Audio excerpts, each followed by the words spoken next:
Bonsoir et merci de votre fidélité à Controverse, le débat contradictoire sur la RTB. Deux sorties médiatiques du président du Faso en langue nationale morée et en français et un sondage d'opinion du CGD cette semaine ont permis aux Burkinabés de se faire leur idée sur les 2 ans et demi de gouvernance de Roch-Marc Christian Kaboré. Pour les grands taureaux qui nous ont été donnés de suivre, le président du Faso a-t-il convaincu? Assurément oui, répond le MPP, le parti au pouvoir. Mais pour l'opposition politique que je cite, ce fut une grande déception de noter que cette sortie médiatique n'était rien d'autre qu'une déclaration de candidature. Finalement, quelle analyse faire de ces prestations de Roch-Marc Christian Kaboré? Si l'on sait qu'au même moment, un sondage d'opinion sur sa gestion de mi-mandat le crédite d'une moyenne passable. Vers 2020, la trajectoire du navire Burkina Faso va-t-elle dans le bon sens? Des questions et des réponses avec des invités de la majorité présidentielle, du gouvernement, mais aussi de l'opposition et de la société civile. D'abord, à ma droite, le professeur Stanislas Waro. Il est ministre de l'Éducation nationale et de l'alphabétisation et représentant le gouvernement. Bonsoir. Bonsoir, Fousseni Kino. Merci d'être venu pour le débat. À ma gauche, Moussa Zerbo, député à l'Assemblée nationale et représentant le chef de file de l'opposition burkinabé. Bonsoir. Bonsoir, Kino. À ma droite encore, Philippe Ouedraogo de la majorité présidentielle. Bonsoir. Bonsoir. Et à ma gauche, David Moyenga, président du comité de veille des membres du CNT représentant la société civile. Bonsoir. Bonsoir. Merci de votre disponibilité à venir discuter alors du bilan à mi-mandat du président du Faso. Je commence par vous, Moussa Zerbo. L'opposition politique qui estime que les exercices de redevabilité dont le président s'est livré courant semaine dernière ne sont qu'une grande déception. Est-ce que vous insistez sur cet avis, sur ce plateau? Bien, permettez-moi de remercier d'abord la RTB pour l'opportunité que vous nous donnez de parler d'un sujet aussi important et saluer tous les téléspectateurs.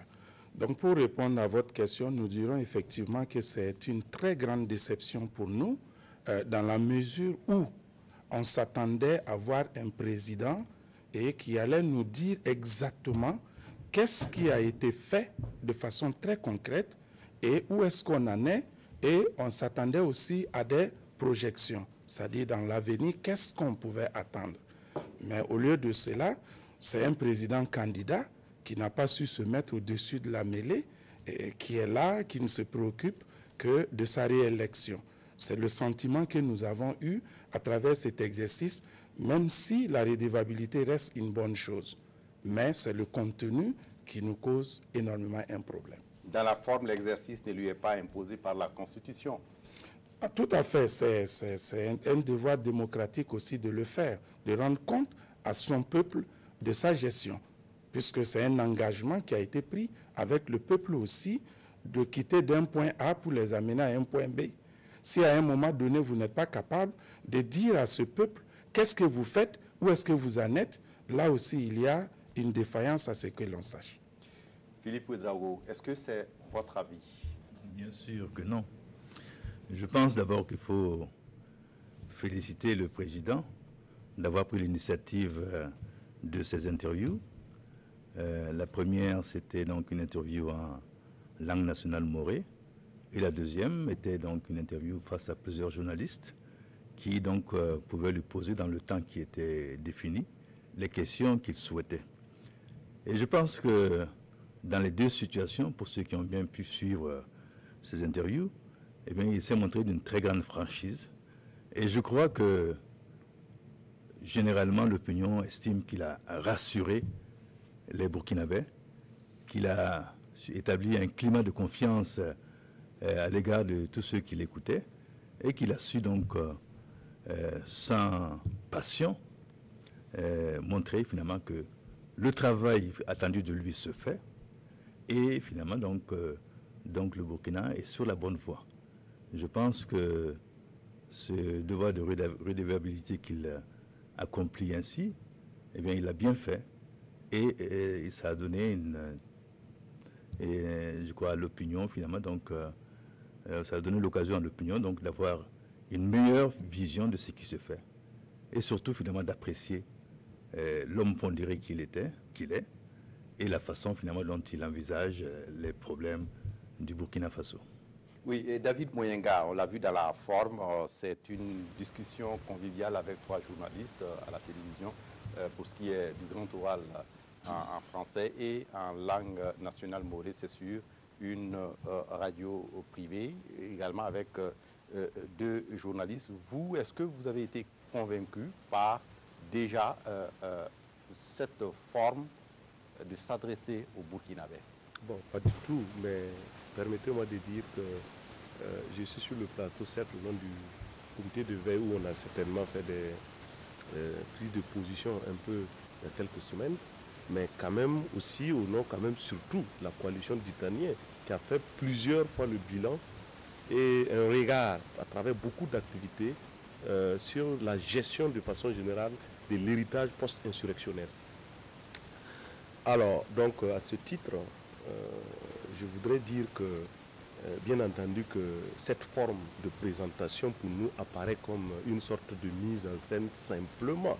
Parce que d'abord, numéro 1, 2 années et demie après l'insurrection populaire, voire après les élections, qu'un bilan soit présenté de cette façon en 1 heure sans interpeller les grandes questions. C'est d'abord, il y a d'abord le retard, mais il y a même le contenu. De quoi a-t-on parlé à l'émission? Principalement sur les questions des finances et après, donc dans la forme, vous voyez bien que cet exercice-là, non seulement elle a duré dans le temps avant d'arriver, mais mieux, vous le dites tantôt, il y a des cadres institutionnels qui permettent au président du Faso de s'adresser véritablement à la population pour les questions de redevabilité. Je pense qu'il faut aussi exploiter ces canaux pour rester, j'allais dire, dans le respect des institutions et dans le respect du cadre légal. Ça, c'est très important. À quel cadre? Par exemple, le président a beaucoup de rencontres possibles avec l'opposition et avec beaucoup d'autres corps. Moi, je pense que c'est certainement des occasions. Il a plusieurs fois rencontré l'opposition sur des questions de fond sur la République, qui sont ses prérogatives. Mais cette initiative, à mon avis, c'est plus un exercice politique lié au contexte de la situation que de la redevabilité qui, à mon avis, est plus obligatoire et doit être séquencée d'une manière ou d'une autre dans le temps. Donc, d'un point de vue de la forme, déjà, ça me pose problème. Mieux, il y a eu le débat sur même la langue. Personne ne compte les valorisations de la langue. Mais est-ce qu'on s'inscrivait dans ce débat dans une politique de valorisation de la langue? Sinon même, je voudrais savoir, pour ce qui est du programme présidentiel, pour ce qui est du président lui-même dans son programme, quelle est la partie qui concerne la valorisation des langues nationales, mais mieux, comment il entend la faire? Est-ce au passage d'une émission circonstancielle dans un contexte spécifique qu'il faut songer à valoriser les langues? C'est là où je dis, attention, il faut quand même qu'on soit beaucoup plus profond sur cette question-là. Oui. Professeur Waro, David Moyenga estime que l'exercice en lui-même, c'est juste une affaire politique. Mais nous sommes en politique. Oui, nous sommes en politique, mais je voudrais d'abord peut-être réagir sur les propos de Zerbo sur la question de l'exercice qui, pour l'opposition, est considéré comme un exercice juste pour acter une candidature, une future candidature, et ensuite donc réagir sur ce qu'a dit Moyenga. Non, je ne pense pas. Je pense que le chef de l'État est dans son rôle. Il a très souvent parlé de ce qu'il faisait. Et là, nous sommes à mi-mandat. Il a jugé qu'il était nécessaire, à mi-mandat, de dire au peuple qu'il a élu, qu'il lui a confié les rênes du pouvoir pour 5 ans, ce qu'il est en train de faire. Et c'est ce qu'il a essayé de faire. Et c'est au détour d'une question. Il n'a pas commencé par dire qu'il voulait se présenter. Les journalistes lui ont demandé s'il comptait se représenter. Qu'est-ce qu'il a dit? Il a dit clairement qu'il se bat, il se battra pour réaliser son programme et ensuite il va se présenter aux élections parce que la Constitution le lui permet. Et moi je trouve que de ce point de vue, c'est avec franchise, avec honnêteté. C'est vrai que les Burkinabés n'étaient pas habitués à cette forme d'exercice, surtout à cette forme de déclaration. Parce qu'habituellement, on était habitué à des présidents, bon oui, on verra à l'approche, c'est le parti qui va décider, etc. Là, il l'a dit, et du coup, c'est suffisamment clair. Maintenant, ça peut inquiéter l'opposition, qui peut-être souhaitait avoir un autre candidat de taille moyenne, de taille moins forte, peut-être c'est le cas. Maintenant, je voudrais revenir aussi sur la question des langues. Je pense que ce n'est pas parce que le chef d'État s'est exprimé en Moré qu'il y a un programme de valorisation des langues. Dans son programme, il y a un programme de valorisation des langues à travers l'alphabétisation. Nous avons un certain nombre de langues. Nous sommes en train de travailler sur la stratégie nationale d'alphabétisation. Nous avons créé au ministère de l'Éducation nationale et de l'alphabétisation la direction générale de l'éducation et de l'alphabétisation et de l'éducation non formelle, et qui travaille justement sur la valorisation des langues et qui travaillait dans le temps. Donc c'est pour dire qu'il s'est exprimé dans la langue morée. C'est la langue avec laquelle il peut mieux s'exprimer, la langue nationale avec laquelle il peut mieux s'exprimer. Il s'est exprimé ensuite en français. Mais vous n'allez pas me dire ici que toute la population comprend le français. Donc ce qu'il a dit en français, c'est nécessaire que ce soit traduit aussi. Et même nous, lorsque nous allons dans certaines rencontres, lorsque nous allons inaugurer certaines infrastructures, etc., quand les journalistes nous approchent, après nous être exprimés en français, on nous demande de nous exprimer dans une langue. Moi, je parle le djoula, je m'exprime en djoula. Ça ne pose pas de problème, ça permet à une autre frange de la population de comprendre. Donc, de ce point de vue, je pense qu'il ne faut pas confondre le fait qu'il se soit exprimé en moré et la question de la valorisation des langues qui relève d'autres aspects plus importants qui sont prévus dans son programme et qui sont en train d'être mis en œuvre. Oui. Vous me permettrez de réagir sur les langues, puisque dans la première partie, vous n'avez pas évoqué cette intervention en langue morée. Je dirais tout simplement qu'à ce niveau, il va falloir qu'on fasse très attention. Une autre personne aurait parlé cette langue, on pourrait mieux comprendre cela. Mais le président de la République, on n'est pas contre le fait qu'il s'exprime dans une langue du pays. Mais il s'agit ici de sa propre langue à lui. Ce qui peut être interprété aussi de plusieurs manières, qu'on le veuille ou pas.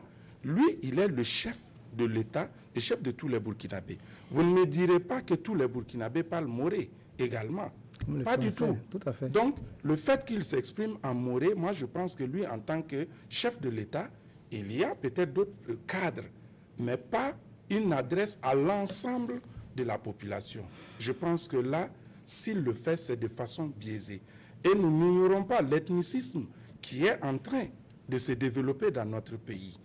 C'est qu'on ne connaissait pas de par le passé. Donc, il faudrait que l'on fasse très attention. Les gens n'acceptent pas à en parler. Il y en a qui sont fustigés ici pour leur ethnie. Pendant ce temps, on a tendance à vouloir valoriser certaines ethnies comme si c'était des références. Nous pensons qu'il faut faire attention. Le Burkina ne doit pas aller dans cette lancée-là. Faisons très attention. Moi, j'ai juste Oui, une seule phrase David pour Moyenga. la précision, parce que dans le fait de s'être exprimé dans un premier temps dans la langue morée, et pour ensuite, je ne sais pas si c'est pour rattraper ou si cette fois-ci pour s'exprimer totalement maintenant en français, mais finalement, il aurait fallu s'exprimer tout de suite en français. Et de toute façon, en matière de communication institutionnelle, il y a tous les moyens de traduction dans toutes les autres langues, sachant que le président s'est exprimé. Ce n'est pas les communicants de la présidence, certainement, qui ont dû avoir des questions de stratégie.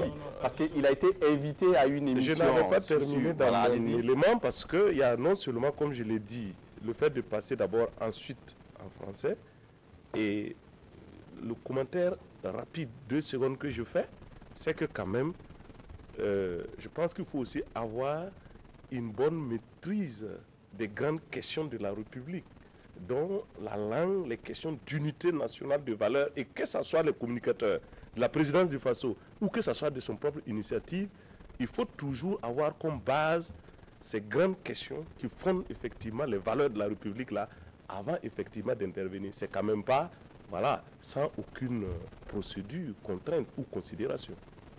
Professeur Ouarou, on ne va pas beaucoup insister sur la question de langue. Oui, la polémique est déjà passée, puisqu'il s'est déjà exprimé. Oui, tout à fait. Mais ce que je voulais peut-être rappeler à ce niveau, ce n'était pas pour faire du rattrapage, parce que de toutes les façons, les 2 exercices ont été programmés à l'avance. Il y a eu de la communication autour de ces 2 exercices. Donc on savait à l'avance qu'il allait s'exprimer à tel moment dans la langue morée et à tel moment en français. Donc à ce niveau, il n'y a pas de problème. Et ce qui a été retenu, c'est de les reprendre donc, dans 2 autres langues nationales, de façon à permettre au plus grand nombre de pouvoir suivre. Et donc de ce point de vue, moi, je pense qu'il n'y a pas de problème à ce niveau. Oui. Philippe Ouédraogo, on l'a vu, en dehors de la forme, il y a également le fond qu'on peut évoquer. Il y a un certain nombre de leçons qu'on peut tirer de cet exercice de redevabilité auquel le président du Faso s'est soumis dans les 2 prestations médiatiques que nous avons évoquées. D'abord sur un certain nombre de promesses en début de campagne et de leur réalisation. Bon, je pense que ce qu'il faut dire, ce qu'il faut ajouter, c'est que très probablement, le président répond à les communicateurs qui posent des questions sur les sujets qu'ils estiment importants. S'ils n'abordent pas finalement certains sujets, certains aspects, eh bien, ça ne donne pas l'occasion au président de s'exprimer sur ces questions-là. En tout cas, moi, j'ai suivi entièrement de bout en bout l'interview en français et j'ai vu que tous les journalistes finalement donc posaient librement les questions et que finalement donc dans l'heure qui a été donnée pour l'interview, beaucoup de questions n'ont pas été posées, qui auraient pu l'être. Mais à mon avis, c'est le choix des journalistes finalement donc de poser telle question plutôt que telle autre, ou de s'intéresser finalement à tel domaine plutôt qu'à tel autre. Mais je voudrais vraiment revenir sur la question de la langue.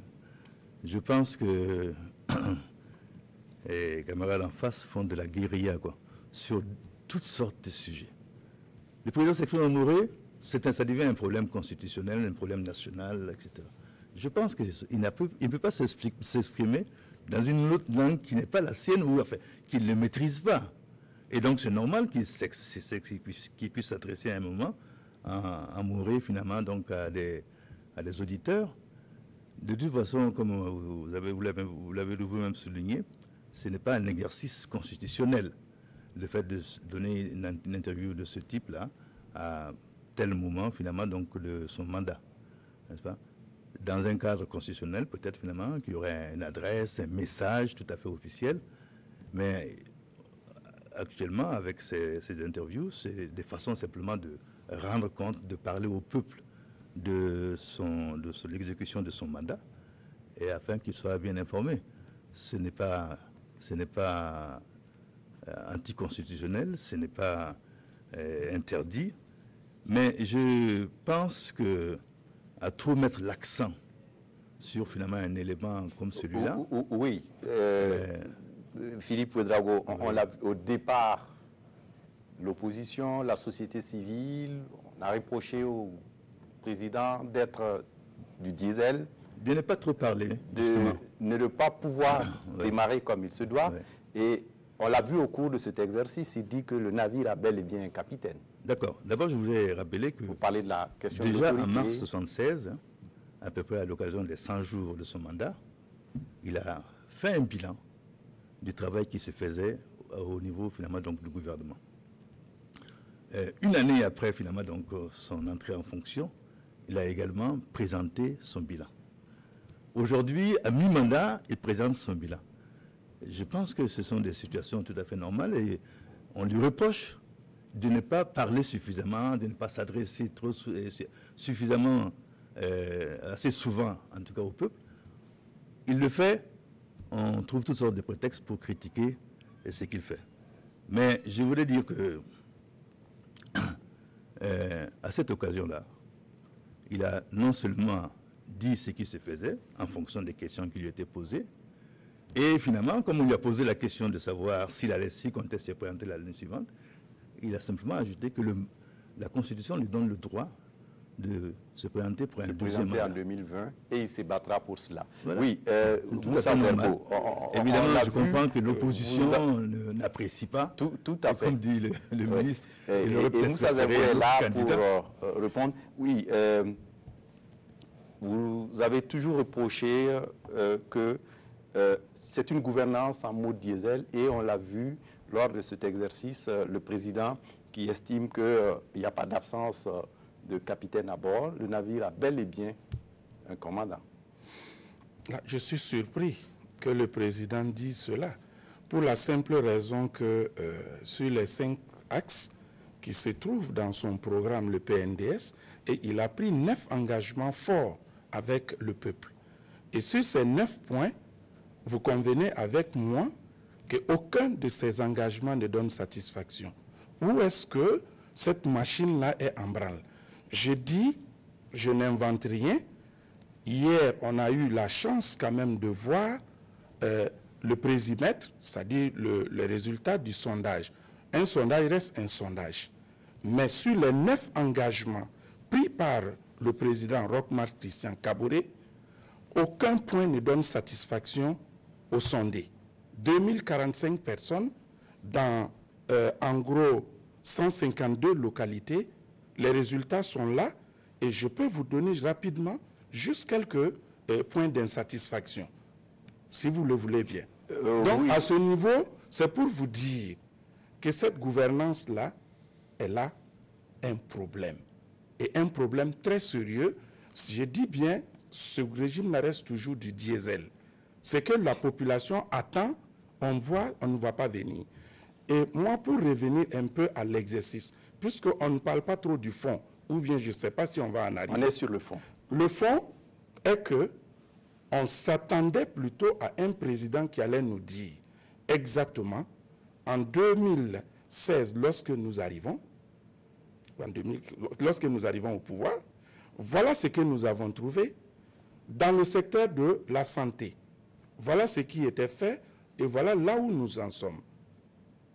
Ainsi de suite, le secteur de l'éducation, et nous n'avons jamais enregistré une situation aussi, j'allais dire, incertaine en matière de sécurité. J'allais dire des populations et des biens.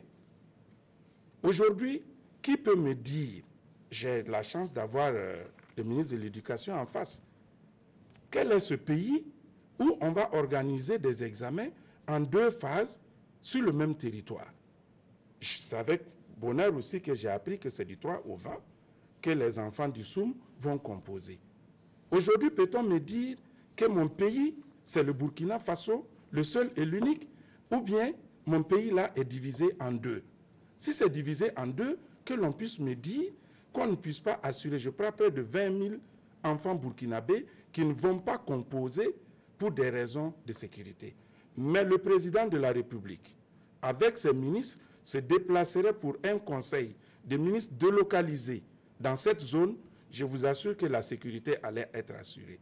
Mais pourquoi ne pas pouvoir assurer la sécurité pour des enfants burkinabés qui ne demandent qu'à composer et avoir leur parchemin?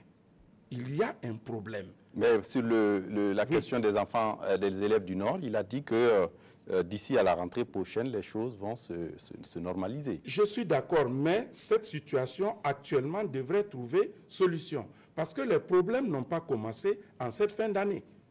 Okay. Les problèmes n'ont pas commencé. Je continue. Oui. Je voudrais aussi parler. On s'attendait à ce que le président nous donne des solutions. Notre pays connaît aujourd'hui une crise alimentaire. 22 localités sont touchées. Mais qu'est-ce que le gouvernement a fait par anticipation pour pouvoir résorber ce problème? Je dis qu'il y a de la précipitation dans cette gouvernance et il y a manque de vision dans les entreprises. Donc je dis tout simplement, le président a pris un autre engagement qui, nous, à notre avis aujourd'hui, devrait voir en tout cas une résolution. La question énergétique et la question de l'eau. 0 corvée d'eau, l'étude l'a démontré. L'étude l'a démontré, insatisfaction totale. Quant à l'accessibilité, c'est un problème sérieux. Il s'agit également de la question de l'énergie. Est-ce que vous savez que notre pays n'a jamais connu autant de délestage que nous le connaissons aujourd'hui? La grogne sociale, qu'on nous dise, est-ce que c'est de quelle joie que les travailleurs se donnent à la grève? Je ne pense pas. Oui. Oui. Professeur Waro. J'ai bien écouté Moussa Zerbo, il est dans son rôle, je suis très content de le voir en face et de l'écouter. Je voudrais d'abord, dans le fond, commencer, et puis je vais répondre à certaines de ces questions, puisqu'il m'a interpellé en tant que ministre de l'Éducation, donc il a interpellé le gouvernement. Dans le fond, je voudrais dire, ils ont même rappelé un peu le contexte dans lequel le Burkina Faso s'est retrouvé à partir de 2014. Et la question de l'insurrection. Après l'insurrection, il y a eu effectivement la transition, qui a fait son travail. Et à un moment donné, il y a eu un coup d'État. Et après le coup d'État, chef de l'État, Roch Marc Christian Kaboré, a été élu. Il commence son mandat avec donc des attaques terroristes en plein cœur de Ouagadougou, etc. J'arrive. Ensuite, un climat, effectivement, un climat social surchauffé, avec plus de 20 protocoles d'accord signés avec des syndicats qui ont fait passer, parce qu'il y a eu d'abord la question de la loi 081, il le sait. Je vous donne le niveau de la masse salariale qu'on avait en 2015. En 2015, la transition a payé 556 milliards de masse salariale en termes de salaire. En 2016, le gouvernement de Roch Marc Christian Kaboré a payé 617 milliards. Disons, 468 milliards plutôt pas pour la transition en 2015, 556 milliards pour le gouvernement de Roch Marc Christian Kaboré en 2016, en prenant en compte justement la 081, la question des magistrats et les autres revendications sociales. En 2016, donc 556 milliards. En 2017, 617 milliards. Et la masse salariale projetée cette année est de 722 milliards. Vous passez donc de la transition qui était de 400 et quelques milliards à 722 milliards. Et vous dites que rien n'a été fait. Il y a des efforts qui ont été faits. Certains pays n'auraient pas pu tenir avec tous ces événements que j'ai cités de 2014 à aujourd'hui, avec donc justement l'évolution de cette masse salariale. Et à côté de cela, beaucoup d'efforts ont été faits. Quand je prends le domaine de l'éducation, c'est vrai que c'est un sondage, ils ont interrogé des gens. Moi, on peut m'interroger. Si j'ai une école sous Payotte, j'attends qu'elle soit construite. Si ce n'est pas encore construit, ma réponse va être fonction de cela. Sinon, je peux vous dire, au niveau, par exemple, de ces indicateurs, parce qu'au niveau du gouvernement, nous avons défini ce que nous appelons les engagements traceurs, les engagements importants du chef de l'État à mettre en œuvre. Nous avons fait un bilan à mi-parcours de ces engagements. Pour ce qui est de l'éducation nationale, il s'était engagé, par exemple, en 2015, quand il battait campagne, à construire 310 CEG en 5 ans. Vous savez combien on a construit en 2 ans? 409 CEG. Et nous sommes en train de construire une quarantaine. Et 394 qui vont être construits, c'est des CEG qui avaient été prévus en 2013-2014 et que nous avons mobilisés, donc pour lesquels nous avons mobilisé des fonds pour construire. Ça, c'est un exemple que je donne. Il y a beaucoup d'exemples. Ils s'étaient engagés à recruter 31 000 enseignants, que ce soit du préscolaire, du primaire, du post-primaire, du secondaire, de l'enseignement et de la formation technique et professionnelle. Nous sommes à 16 000 environ recrutés et 7 000 qui vont être recrutés cette année. C'est des engagements qui vont être clôturés. Pour ce qui est des questions de santé, je peux donner les chiffres. Les chiffres sont très clairs, ils sont là. Pour ce qui est des zéro corvée, nous sommes à plus de 4 000 forages construits sur un nombre projeté de 7 000 environ. Il y a des efforts qui se font. Les 5 ans ne sont pas terminés. Il y a des engagements qui vont être clôturés. Mais ce que je voulais dire dès le début, c'est de vous dire que malgré les difficultés, malgré la fronde sociale, malgré le climat social difficile, malgré la crise sécuritaire, il y a des grands efforts qui sont faits, les salaires sont payés, malgré la masse salariale qui ne fait qu'augmenter, les salaires sont payés, il y a des investissements qui se font. Vous allez dans certaines, vous allez voir ce qui se fait en termes d'infrastructures routières, en termes de forage. Nous avons réalisé plus de 4000 forages. Nous avons construit une quantité de CSPS, nous avons transformé des CSPS en CMA, etc. Il y a du travail qui se fait, on pourra les citer, c'est pas ça. Maintenant, pour la question donc, du Nord, du Sahel, la question des examens, moi je vous demande, je vous poserai la question de savoir, vous faites quoi? Effectivement, il y a des efforts qui ont été faits. Il y a eu d'abord le cas de l'Est. Il y a plusieurs régions, ce n'est pas que le Sahel. Il y a la région de l'Est où des écoles avaient été fermées, 22 écoles fermées en mars lorsque justement un forestier avait été assassiné. Mais le gouvernement a déployé une opération militaire qui a permis le retour des enseignants et la réouverture de ces écoles. Et là-bas, il y a eu composition. J'ai continué. Il y a eu le cas de Barsalgo où le 2 mai, des présumés terroristes ont attaqué donc la maison d'un directeur d'école. 38 écoles ont fermé. Nous avons fait un travail, nous avons réouvert 16. Et nous avons travaillé dès fin mai à réouvrir les autres écoles et les évaluations ont pu se faire. Maintenant, la question du Sahel. Il y a 4 provinces dans le Sahel.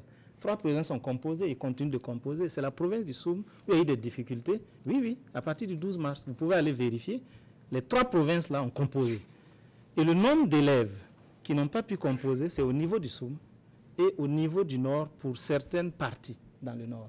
Et ça concerne 950 élèves environ au niveau du Nord et 4000 et quelques. Donc nous avons 5000 et quelques élèves qui n'ont pas pu composer, pour lesquels nous sommes en train de travailler à leur permettre de composer en début septembre. Ça va se faire parce que ce sont des élèves qui n'ont pas eu le temps, le nombre d'heures nécessaires pour pouvoir prendre part à ces examens de façon équitable avec les autres. Et nous allons faire le travail, tout le monde va pouvoir composer. Donc c'est pour vraiment vous rassurer qu'il y a beaucoup de choses qui se font. Et je pense que ces herbos seuls qui ne voient pas. Voilà. Et David, est-ce que vous êtes... c'est votre avis? Sur le fond, oui. Quand même, moi je dirais que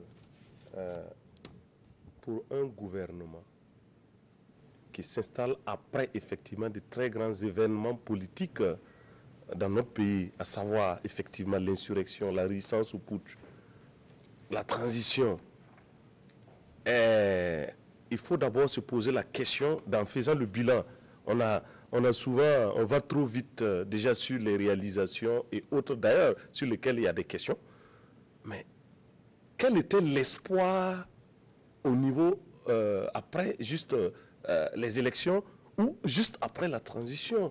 Il y avait un très grand espoir, une grande attente populaire et les gens espéraient qu'il y avait quelque chose qui allait se passer avec cette gouvernance-là. Deuxièmement, il y avait une certaine unité de l'ensemble des forces vives, quand même, ce qui a permis de pouvoir parer à la question du putsch. Et même les syndicats qui étaient un peu, en fait, sceptiques par rapport aux événements insurrectionnels ont rejoint le camp populaire en lutte en ce moment.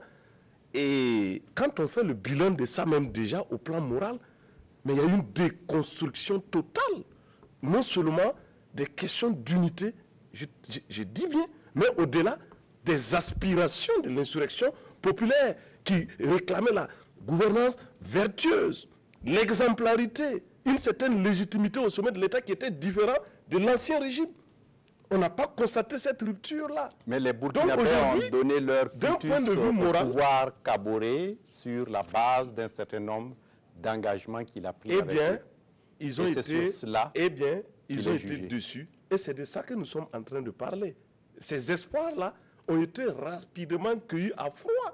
Et même dans certaines analyses poussées, certaines structures, je parle au sein de la coalition titanienne, nous analysent sur qu'est reste-t-il de l'esprit de l'insurrection populaire. Nous pensons même qu'il y a eu un retournement, voire une trahison même de cet esprit-là.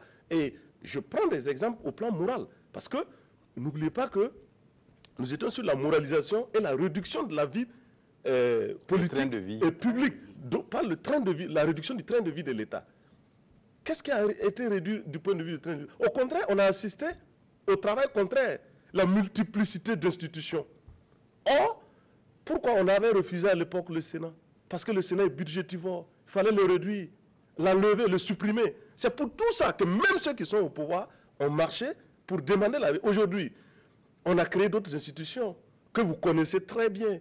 Non seulement, dernièrement, c'est le Haut Conseil pour le dialogue social, mais lorsqu'on est revenu à la table de discussion, est-ce que c'est dans ce Haut Conseil?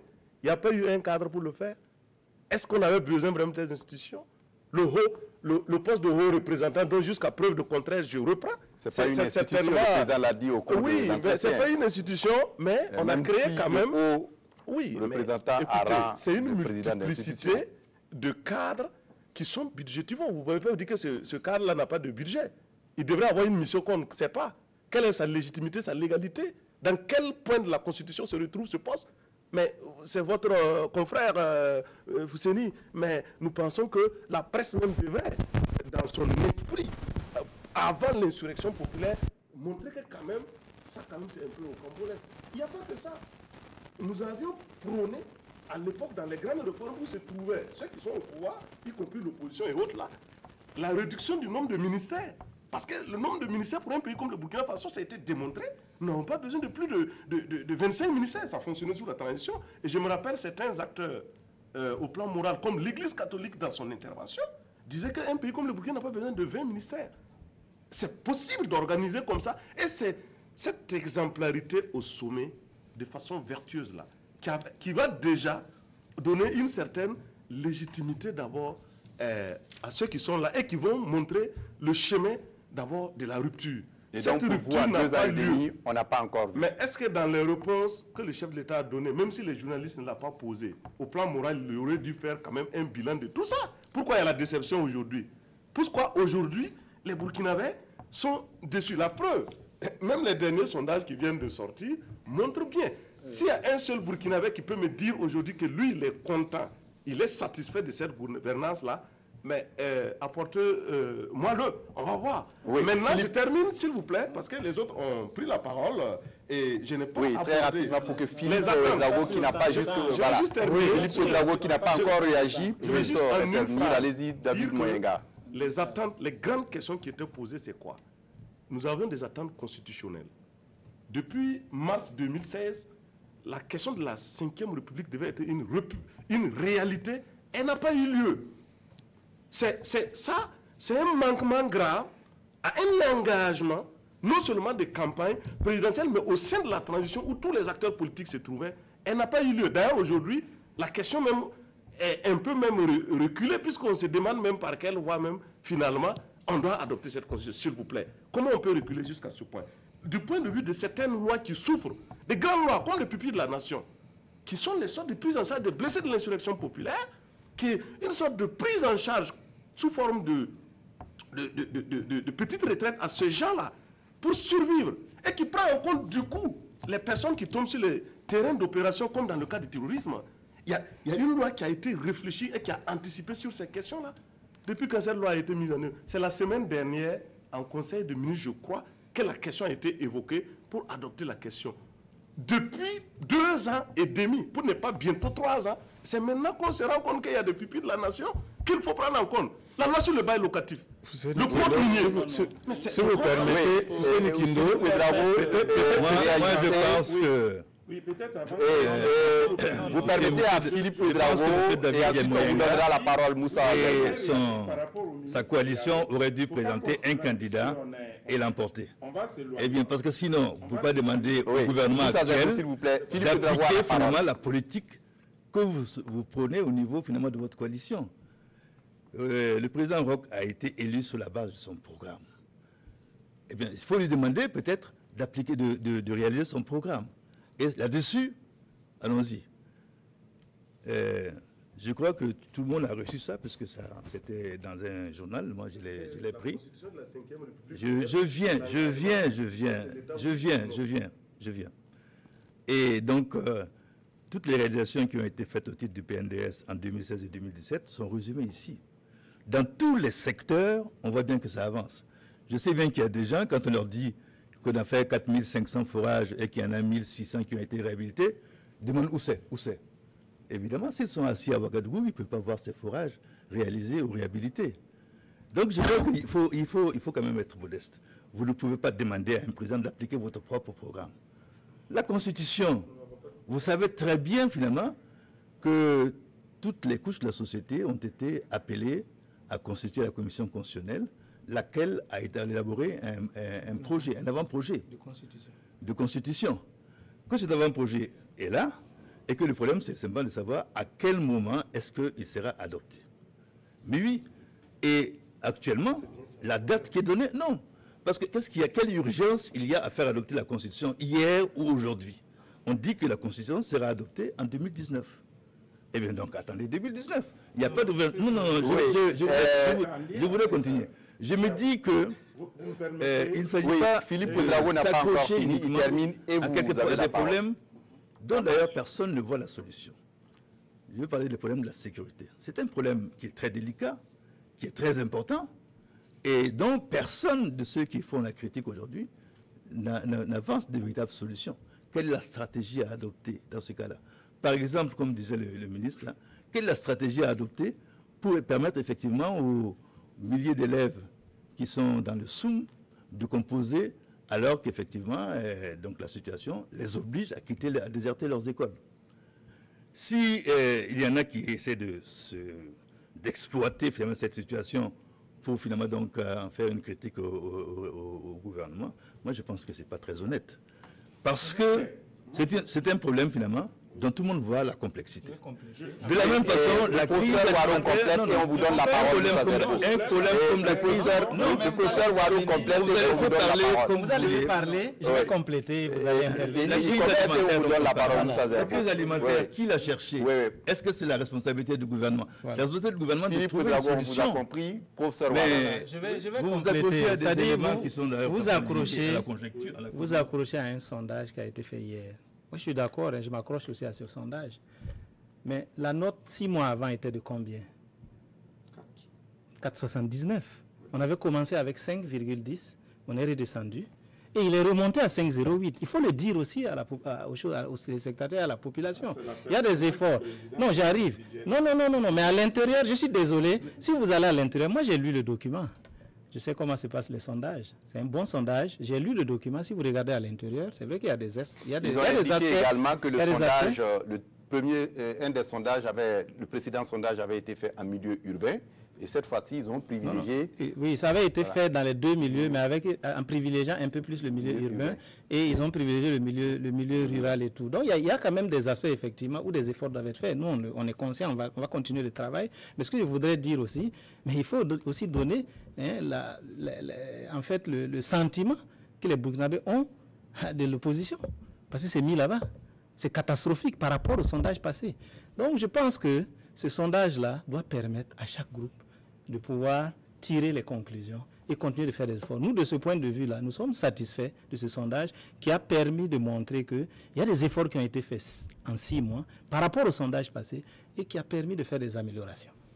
Oui, Moussa Zerbo, le débat ne porte pas sur le sondage. Non, je comprends, ce n'est pas sur le sondage, sur le bilan. Puisque tout de suite, le ministre nous a donné des chiffres, 409, ainsi de suite. Même hier, le docteur Siri nous a donné des taux et des pourcentages. 782 médecins recrutés, 156 CSPS construits.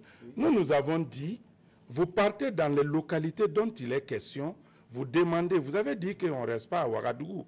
Je suis désolé, mais même si vous arrivez dans des localités, il arrive que vous demandez au premier responsable même du village, qui n'est même pas au courant de ce qui se passe chez lui.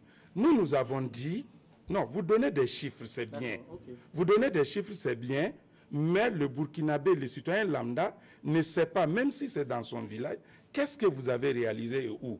Et quel type de réalisation vous faites. J'étais très content de vous voir sur le terrain. Vos PPP et vos marchés gré à gré, ça donne quel type d'infrastructure? C'est un gâchis pour notre peuple.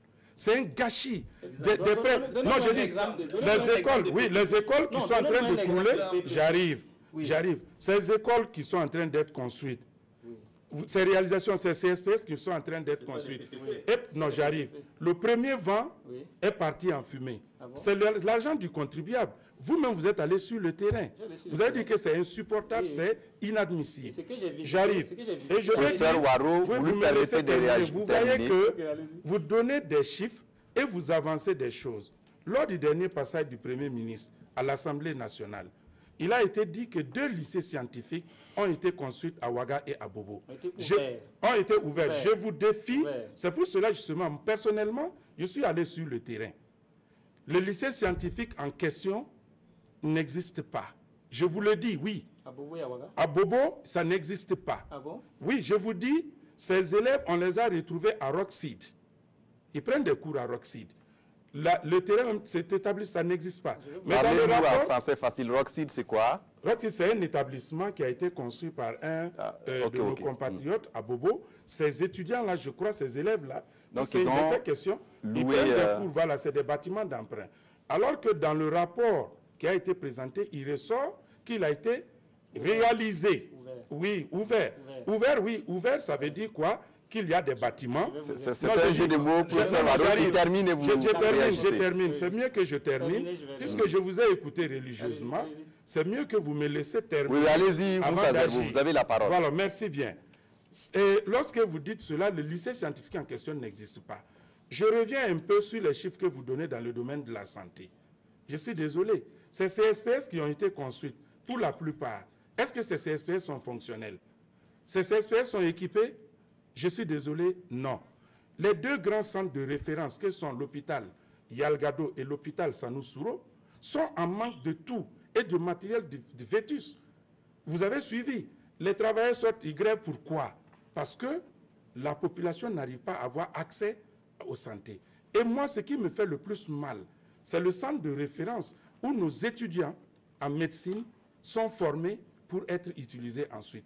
Et lorsqu'ils vont dans ces conditions, même le simple scanner qui ne marche pas, avec du matériel qui manque, la population ne peut pas avoir un service de qualité, moi je pense qu'il y a véritablement un problème. Je n'ai pas fini. Je voudrais aussi revenir sur un point. La question, j'allais dire, de l'agriculture. Vous savez pertinemment la situation que nous vivons pour ce qui concerne les cotonculteurs. Actuellement, qu'est-ce que le gouvernement entreprend par anticipation? On aurait voulu entendre également le président sur ces questions qui sont éminemment importantes pour un pays qui est à près de 90% agricole. Qu'est-ce qui est fait? Qu'est-ce qui est fait pour anticiper tous ces problèmes-là? Rien de cela, silence radio. Je ne voudrais pas passer sous silence puisque c'est le socle de tout développement dans un pays. Je vais parler de l'éducation. La question de l'université. Mais je ne vous apprends rien. Pour vous-même qui êtes à l'université, il a été question entre-temps de la création d'une université virtuelle. Les questions que moi je me pose aujourd'hui, quel est le degré d'implication des enseignants de l'université dans ce projet? Deuxième question que je me pose et que je voudrais poser à vous, quelles seront les conditions d'accès? Ces universités qui ont été construites dans les régions à l'allure de campagne, je prends l'université de Waïguia, est-ce que vous pouvez me dire que l'université de Waïguia, en tant que telle, ces bâtiments-là reçoivent des étudiants? Si oui, dites-le moi. Quels sont les contours de l'évaluation? Les syndicats d'enseignants à l'université ont réclamé à corps et à cri que puissent être octroyés, qu'on puisse octroyer des bourses de 3e cycle à des étudiants pour qu'ils puissent aller se former et puis revenir. Aujourd'hui, qu'est-ce qu'il en est pour le master? Est-ce que des bourses sont octroyées? Non. Et nous faisons face à un problème, le manque de professeurs, qui est dû à quoi? On est obligé de faire appel à des retraités qui ploient sous le poids de l'âge pour venir encore donner des cours.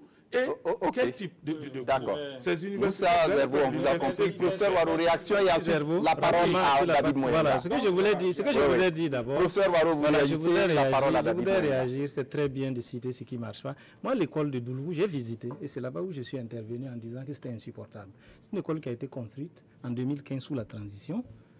Puisque vous vantez quelque part les mérites de la transition n'a pas été aussi propre jusqu'à la fin. Ça a été construit sous la transition, dans le cadre de la délégation spéciale, mais extrêmement très mal construite. Et beaucoup d'infrastructures qui tombent ce pas des infrastructures qui ont été construites en 2016 et en 2017 uniquement. Donc je préfère vous dire de faire très attention. Moi, l'école de Doulou que j'ai visitée a été construite en 2015 sous la transition par la délégation spéciale qui était donc au centre Est là-bas. Maintenant, je voudrais revenir sur la question des lycées scientifiques. Ouvert, construit, c'est différent. Nous avons lancé, moi j'ai lancé le 30 mai dernier, la construction de 16 infrastructures, dont des lycées scientifiques. Un lycée scientifique pour Dédougou, un lycée scientifique pour Koudougou, parce que le lycée scientifique de Ouagadougou et celui de Boubou, les fonds sont disponibles. Ça a pris du temps parce qu'on avait besoin de maturation des maquettes architecturales, etc. C'est prêt. Pour vous dire que les budgets sont clos, ça va se construire. Maintenant, nous avons ouvert effectivement cette année. Il y a des élèves au niveau des lycées scientifiques. Nous avons ouvert. Et en attendant que les bâtiments soient prêts, nous avons effectivement loué des bâtiments, aussi bien à Ouagadougou qu'à Boubou, pour les loger. C'est la même chose pour les classes préparatoires d'entrée dans les grandes écoles. C'est ouvert, mais c'est dans des salles d'emprunt. En attendant, on a ouvert. Et les élèves se bousculent pour y aller. Aujourd'hui, moi j'ai reçu donc des élèves et des résultats d'élèves qui ont eu 18 de moyenne au BPC qui me demandent comment faire pour aller au lycée scientifique. Donc cela va se faire, soyez rassurés, c'est ouvert, ce n'est pas encore construit. Je vais terminer, je continue. Effectivement, nous avons construit et équipé 158 nouveaux CSPS. Ça, c'est vérifiable. Vous pouvez aller avec des caméras pour vérifier. Ça a été fait. À Yalgado et au Sourou-Sanou, quand vous dites ça manque, il n'y a rien du tout. Mais il y a des gens qui rentrent et qui sont soignés, qui ressortent. S'il n'y avait rien du tout, ce n'est pas possible. Il y a des difficultés que nous allons corriger. Nous avons mis en place la question de la gratuité des soins pour les enfants de moins de 5 ans et les femmes enceintes. Aujourd'hui, ça a permis de soulager beaucoup de familles. Et nous avons dépensé plus de 45 milliards pour ce projet-là. 45 milliards qui devaient être dépensés par les familles. Ça, c'est quelque chose d'important. La question du coton. Le gouvernement a injecté 14 milliards pour accompagner les cotonculteurs cette année. C'est vrai qu'il y a quelques difficultés, ça et là, où certains cotonculteurs ont refusé de cultiver le coton. Ça, c'est de leur droit. Mais nous allons leur donner des conseils, nous les encourageons à revenir pour le faire. Je continue la question de l'université virtuelle. Mais c'est une université qui est en cours de mise en œuvre. Un chargé de mission a été nommé, il travaille avec une équipe. Il ne va pas travailler avec toute l'université. C'est une université virtuelle qui va être construite. Il y aura 16 espaces numériques ouverts. 3 espaces numériques ouverts à Ouagadougou, 2 à Bobo-Dioulasso et 1 dans chaque chef-lieu de région. Et ces espaces numériques ouverts vont permettre d'accueillir aussi bien les étudiants, mais la communauté qui va venir se former. Et aussi, dans chaque espace numérique ouvert, il y aura un petit centre donc, de santé qui va permettre par la télémédecine de soigner des gens. Je vais terminer parce qu'il a posé... Non, je termine. La question des bourses... Mais la connexion, ça va se faire, ça va ensemble. Je vais aller très rapidement. Voilà, les questions de bourses de 3e cycle, etc. Je suis désolé, ça se fait. Moi, j'encadre des étudiants en thèse, je les prends. Et les étudiants sont formés. Pour ce qui est des médecins, il y a un grand programme de formation de 1000 spécialistes. Il y a pas mal qui sont formés à l'extérieur qui vont revenir. Ça ne pose aucun problème. Nous avons recruté cette année près de 97 enseignants-chercheurs et 47 chercheurs cette année ont été recrutés. Et les gens sont bousculés pour venir. Les gens ont été formés. Donc, pour vous dire qu'à ce niveau, il n'y a pas de problème. Le manque de professeurs, beaucoup de choses sont faites. Il m'a posé des questions, je vais répondre. Pour terminer, et ignorer apparemment, et pour la question des retraités, ce n'est pas forcément mauvais. Si, effectivement, ce n'est pas forcément mauvais. Maintenant, s'il y a des possibilités de cours, et puis il y a des gens qui se sentent disponibles pour le faire, ils le font. Mais sinon, la retraite à l'université pour les anciens chercheurs et les chercheurs, c'est 65 ans. Oui. Il n'y a pas de problème à ce David niveau. Mouyenga, on permet à David Mouyenga à la parole. David Mouyenga à la C'est parole. dû à un manque d'enseignants qu'on est obligé de recourir. On a compris, David Mouyenga à la parole. Sinon, je ne critique pas. Professeur David Mouyenga, allez-y. Moi, j'aimerais juste dire que je pense que maintenant, il serait bon qu'on ne puisse pas jeter l'anathème sur la transition comme une stèle satanique, comme le disait un de mes collègues. Parce que vous-même, vous avez, dans votre parti, participé à la transition. Donc, quand vous parlez de la transition, il faut se dire que vous parlez avec vous-même inclus. Vous voyez, et on oublie ça. Et de quelle transition parle-t-on?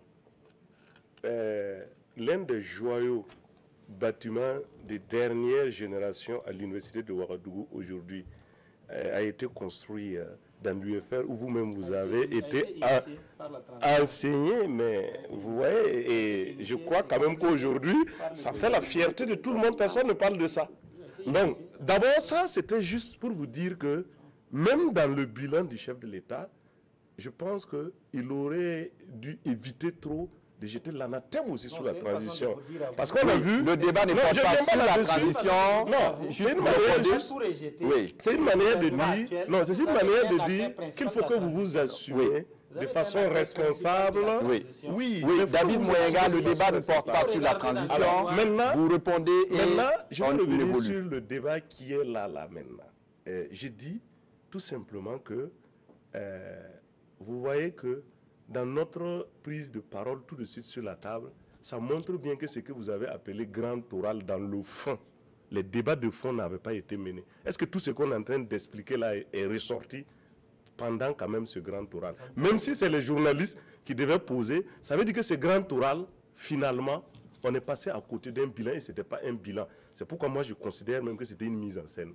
Maintenant, du point de vue des éléments de contenu que je relève maintenant sur la base des discussions qu'on est en train de mener. Vous parlez de la santé, certes, les mesures qui ont été prises dès les premiers moments après les élections qui étaient de donner, de permettre des soins aux femmes et aux enfants de la gratuité des soins pour les enfants. Je pense quand même que vous n'allez pas continuer à ne citer que ça parce que ça c'est des mesures.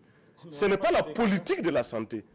Or, pour moi, politique de santé, certes, c'est des mesures qui peuvent peut-être apporter quelque chose. D'ailleurs, leur mise en œuvre, quand vous interrogez les populations, il y a plein de gens qui ont dû payer leur kit pour pouvoir prendre en charge, lors des accouchements, leurs femmes et dans leur famille. Donc, ça veut dire qu'il y a beaucoup de difficultés même dans la mise en œuvre de cela. Mais quand cela ne tienne, dans ce pays, la matière de politique de santé, c'est quoi? Est-ce qu'on essaie de voir quel est le pourcentage de la plupart des maladies qui surviennent au Burkina Faso et qui posent un problème de santé aux populations? Ce sont des maladies infectieuses, le paludisme, les maladies diarrhéiques et autres. Vous allez voir que la plupart des taux de consultation en milieu, c'est ça. Si vous ne vous attaquez pas à ça, ça veut dire que ces mesures-là ne changent rien à l'état de santé de la population. Et c'est ça les grandes questions auxquelles moi je m'attendais à ce que vous nous dites. où vous en êtes avec ces questions. Je dois rappeler que cette émission est interactive et nous sommes à 1 heure de temps de débat. Et les téléspectateurs ont la possibilité d'appeler au 25 40 79 03. Sur la question de l'éducation, notamment sur les universités dans lesquelles nous intervenons tous, je pense quand même que l'université fait partie de façon pionnière des grandes, je vais dire, parties quand même de cette insurrection qui a demandé des changements, dont eux aussi. Mais aujourd'hui, je ne vais même pas loin, ne serait-ce que le chevauchement même des années, c'est-à-dire avoir un calendrier normal de l'année là. Mais c'est des casse-têtes. Qu'est-ce qui a pu changer 2 années après? Quelles ont été les mesures? Quelle était la stratégie qui a été au moins prise sur le terrain pour permettre que quelqu'un qui vient à l'université en début d'année, que dans les 10 mois là au moins, qu'il ait pu terminer son cursus et qu'il passe à une autre classe? Il y a beaucoup de promotions pratiquement qui se chevauchent à l'université. Mieux, tout de suite il va y avoir les examens du bac. Ils viendront trouver ceux de la première année et peut-être même ceux des autres années antécédentes. Quels ont été... Je dis, ça même, ce n'est pas d'abord une politique d'enseignement, hein. C'est la gestion des questions, j'allais dire, ouvertes sur place. Quelles ont été les mesures sur ça? Maintenant, si je dois rentrer même dans le fond même des politiques éducatives, je pense que je serai extrêmement long, mais je pense qu'aujourd'hui... On va prendre un téléspectateur qui nous appelle de Ouagadougou, c'est Denis Bakwa. Denis Bakwa, bonsoir. Bonsoir. Et allez-y pour votre question ou interpellation. J'ai des questions. D'abord à Moussa Zerbo de l'opposition. Tu sembles dire que ouvert est égal à construire. Et je ne suis pas de son avis. En tant qu'enseignant, il le sait bien. Il a ouvert des classes sous paillotes. Ce n'était pas construit. Les enfants sont allés à l'école. Ils ont eu des enseignements. Donc, quand on veut faire la politique, c'est pas mieux d'occulter son côté professionnel. N'apprenons pas à mentir au peuple burkinabé. C'est ça, c'est la réalité qu'on fait là. Et Moussa Zerbo, j'ai une question pour lui. Il a dit que il compare les examens qui ont été reportés au nord. Au Conseil des ministres qui allait se tenir au nord, il disait que si le gouvernement se déplaçait au nord, on allait sécuriser pour qu'il y ait un Conseil des ministres. Et pourquoi on ne peut pas sécuriser pour qu'il y ait examen? Moussa Zerbo n'ignore pas que pour qu'il y ait examen, il faut un contenu de cours. Et Moussa Zerbo n'ignore pas que pendant près de 2 ou 3 mois, les enfants du Sahel et du grand nord du Burkina n'ont pas eu de cours. Le gouvernement est en train de se débattre pour ramener la situation à la normale avant de passer aux examens. On peut déplacer toute l'armée burkinabé pour aller faire les examens de 3-4 jours. Les examens allaient avoir lieu. Mais quel contenu on allait évaluer? Il le sait très bien. D'accord. Maintenant, à monsieur du CNT, moi je pense que le CNT, ça a été un point dans l'histoire du Burkina Faso. L'opposition est dans son rôle, le pouvoir est dans son rôle, mais le CNT est dans quel rôle ici? Il parle de société civile, mais je vois qu'il ne joue pas le rôle de la société civile. Le rôle de la société civile, c'est d'analyser de façon très froide les situations et de tirer des conclusions. Merci à vous, M. Bakwa. On aura compris vos questions. Il y a d'autres téléspectateurs en ligne. Le temps qu'on puisse vous répondre. Oui, avant que Moussa Zerbo ne réponde à Denis Bakwa, on permet au professeur Ouarou de réagir. Tout à fait, au propos de David Moyenga. En fait, je voudrais dire que si on avait suffisamment de temps, effectivement, on allait tout présenter. Il y a une politique de santé. Mais quand vous parlez des maladies infectieuses, vous parlez de paludisme et tout, vous savez que nous avons distribué plus de 12 millions de moustiquaires imprégnés aux populations pour lutter contre le paludisme. Nous avons fait en sorte que dans chaque région, il y ait au moins 3 spécialistes en gynécologie, ainsi de suite et ainsi de suite, en pédiatrie ou autre. C'est fait. Il y a une politique. Quand nous disons que nous recrutons 1000 spécialistes dans le domaine de la santé, ce n'est pas au hasard. C'est une politique de santé qui a été mise en place. La question maintenant du chevauchement des années académiques, je suis d'accord avec vous, c'est une préoccupation que nous travaillons à résoudre, qui est assez difficile. On s'était engagé à travailler à faire en sorte qu'en octobre 2017, on puisse revenir à la normale par un certain nombre d'actions. Ça a amené les acteurs à se retrouver en fin juillet pour discuter.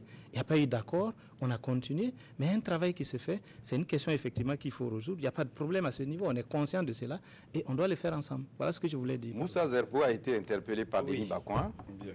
Je vais dire merci à Denis Bakouan. Effectivement, il fait bien de rappeler, je suis du domaine de l'éducation. Je le sais très bien. Lorsqu'il parle de ouvert, construit, moi je suis allé du constat. C'est un discours qui nous a été présenté par le Premier ministre. Nous avons bien posé la question de savoir, est-ce que c'est des infrastructures déjà qui existent? C'est la question que nous nous sommes posées. Sinon, je ne doute pas du tout et je ne confonds pas. Quand on dit on a ouvert, ça, ce n'est pas la même chose que lorsqu'on a construit des salles. Ça, c'est une évidence.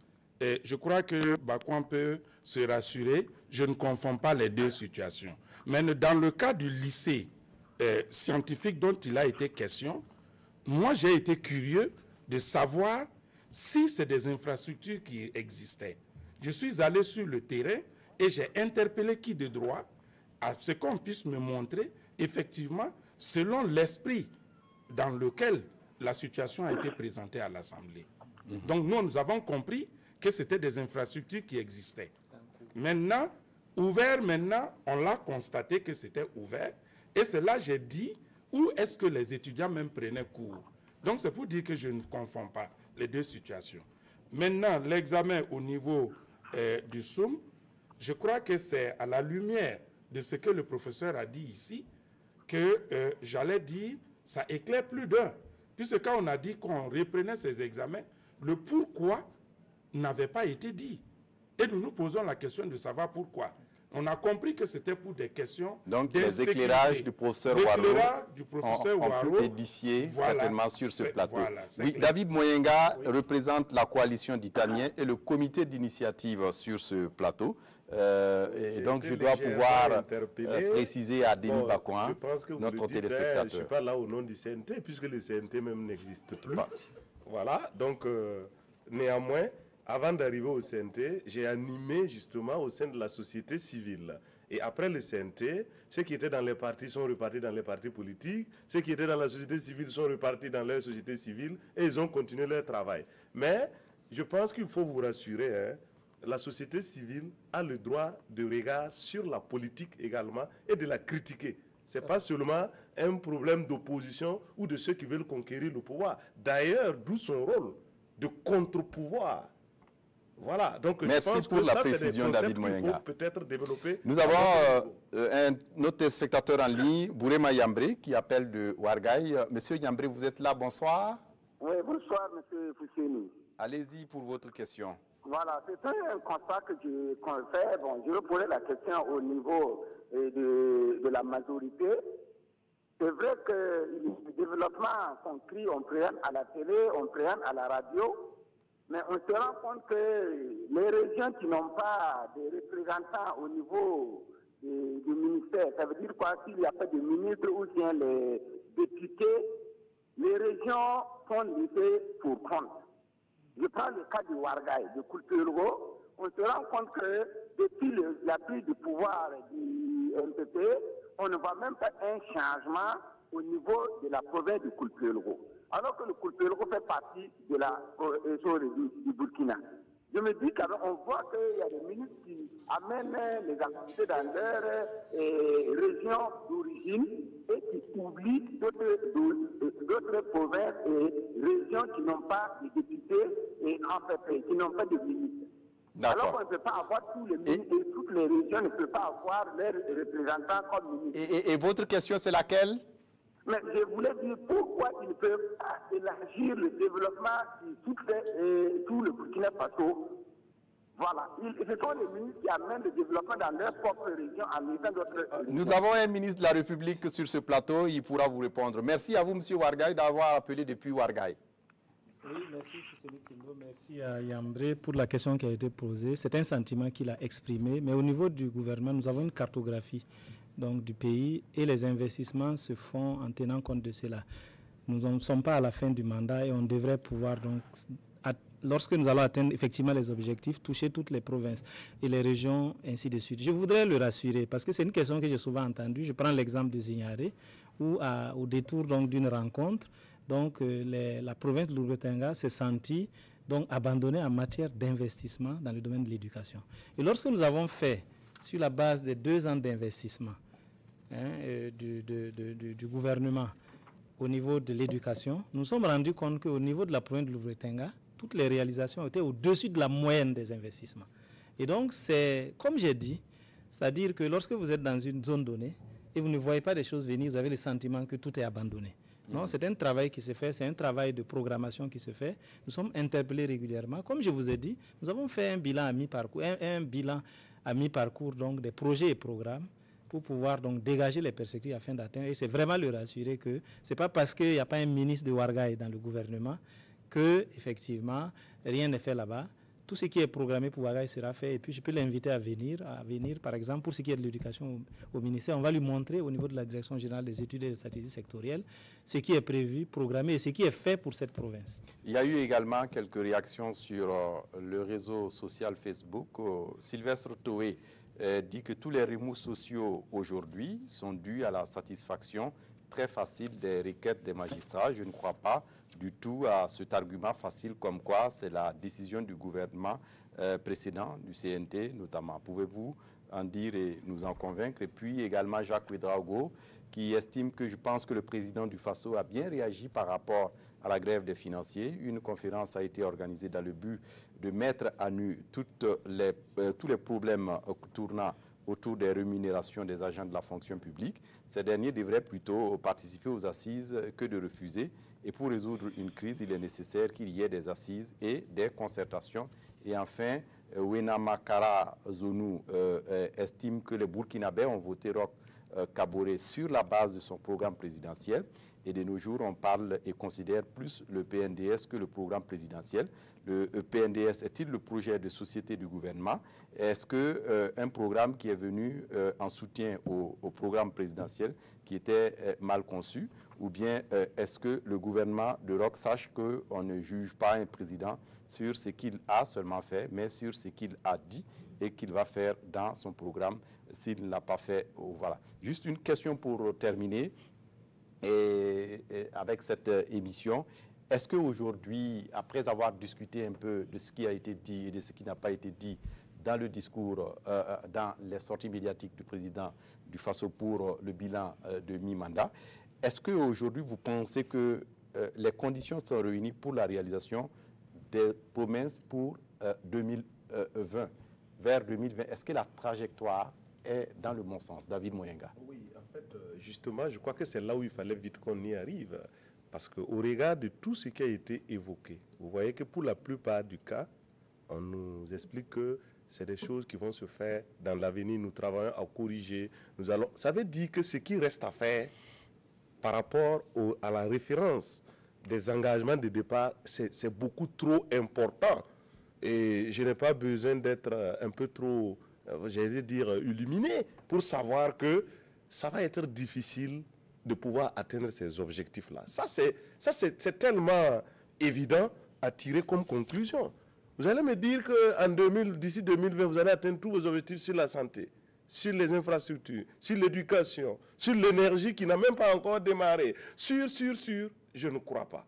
Donc, ça veut dire déjà que si à la moitié du temps imparti pour une charge, vous n'avez pas pu faire les 20% à 30%, ça veut dire statistiquement, le professeur Ouararo, il est statisticien, il est mathématicien, et ça veut dire que c'est quasi impossible d'atteindre effectivement cet objectif. Je termine, je n'ai pas fini.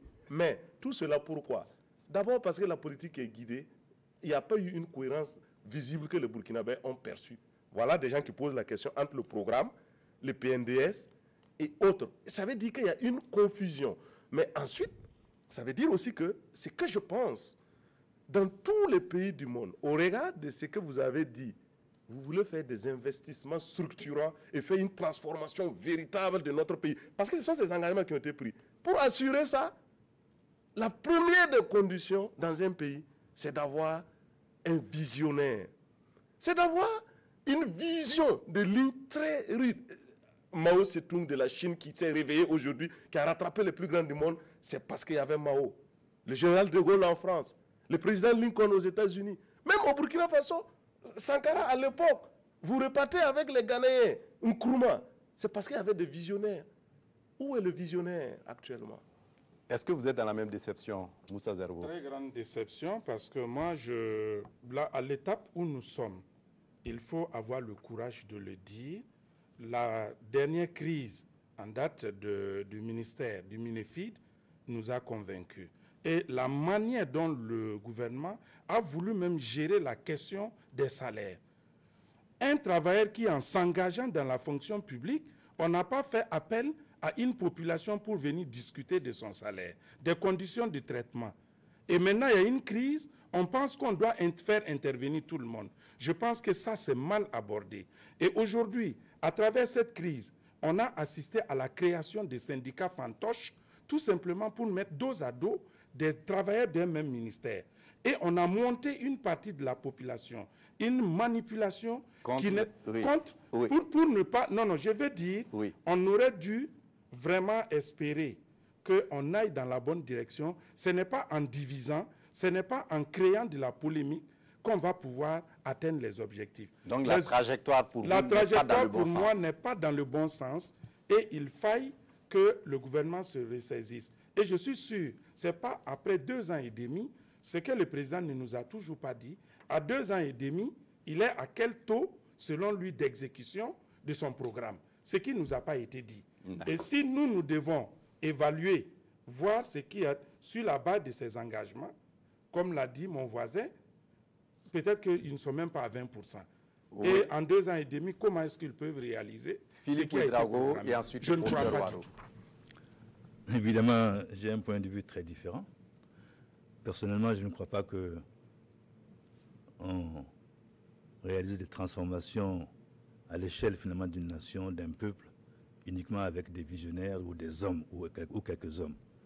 On réalise un programme en faveur du peuple qui transforme la société lorsqu'on a une bonne politique, servie par des gens qui sont conscients finalement donc de ce à quoi la politique doit aboutir. Mais en tout cas, ceci pour dire que, contrairement à ce que donc, vous dites, on n'a pas besoin nécessairement d'avoir des gens de la taille d'un Lincoln ou d'un Kwame Nkrumah pour finalement donc faire une bonne politique. Il faut avoir une bonne politique avec finalement des personnes qui savent finalement ce qu'elles veulent et qui surtout finalement sont prêtes finalement à le faire pour le peuple.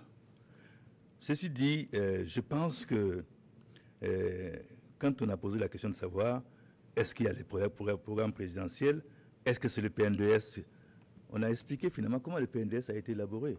Le PNDS, c'est basé sur le programme présidentiel, c'est basé sur les objectifs de l'ODD et c'est basé également sur finalement donc un ensemble de stratégies de développement pour finalement donc établir le PNDS. Et le PNDS aujourd'hui, c'est donc la boussole que suit le gouvernement dans toute son action. Le PNDS est cohérent avec le programme présidentiel, donc il n'y a pas besoin d'opposer le programme présidentiel à le PNDS. Alors, finalement, pour conclure, est-ce que les conditions sont réunies pour atteindre les objectifs que l'on souhaitait en 2020? Je pense que oui. La preuve, c'est que toutes les réalisations finalement qui ont été faites et qui sont listées, qui sont écrites, et dont certains ne veulent pas reconnaître finalement la valeur, montrent que le travail se fait, qu'il se fait bien, et qu'on doit poursuivre dans cette voie. Peut-être qu'il y a effectivement quelques insuffisances ici et là à corriger, mais ça va se faire à partir surtout du moment où on a donc fait le bilan et qu'on a constaté finalement que la vitesse avec laquelle on allait dans tel domaine est insuffisante. Donc moi, je n'ai aucune inquiétude en ce qui concerne donc, un résultat satisfaisant. Dans certains domaines, c'est nécessaire. Dans d'autres, on peut garder la vitesse de croisière. Professeur Warou. Oui, tout à fait. D'abord, je voudrais dire que, bon, c'est pour ça que les questions existent. Le monsieur veut comprendre pourquoi le PNDS, le programme présidentiel, comme il l'a dit effectivement, le PNDS, c'est une traduction des stratégies économiques pour la réalisation du programme présidentiel. Donc ça, c'est très clair. Maintenant, pour ce qui est des objectifs, etc., mais un objectif, c'est quelque chose qu'on se fixe et qu'on travaille à atteindre. Nous sommes fixés des objectifs. Le chef de l'État a pris des engagements, il s'est fixé des objectifs. Nous travaillons à les atteindre. Il y a des engagements qui sont déjà clôturés. Je vous ai donné quelques exemples. Ça nous rassure du fait que si nous continuons ces efforts, si nous faisons donc, comme il l'a dit, nous maintenons les efforts à certains niveaux, nous accélérons des efforts à d'autres niveaux et nous corrigeons les imperfections qui sont naturelles et normales, nous allons pouvoir atteindre donc les objectifs pour le bonheur du Burkina Faso. Et je voudrais terminer en disant que je ne suis pas surpris donc des sentiments exprimés par mes deux amis en face. C'est tout à fait normal. Nous ne sommes pas en co-gestion. Nous gérons le pouvoir. Vous vous opposez. La coalition Ditané suit et elle attire l'attention. Mais nous, qui gérons le pouvoir, effectivement, nous travaillons à ce que les objectifs fixés soient atteints. Merci. Merci à vous. C'est la fin de cette émission. On est à 1h20 de débat et le journal avec Draman Dadian va intervenir dans quelques minutes. Merci à professeur Stanislas Warou, ministre de l'Éducation nationale et de l'alphabétisation, d'être venu. Merci à Philippe Ouedraogo de la majorité présidentielle également. Merci à David Moyenga du comité de veille des membres du CNT, mais aussi de la coalition d'Italien d'être venu pour le débat. Et merci à vous, Moussa Zerbo, député à l'Assemblée nationale et représentant le chef de file de l'opposition, d'être venu pour ce débat.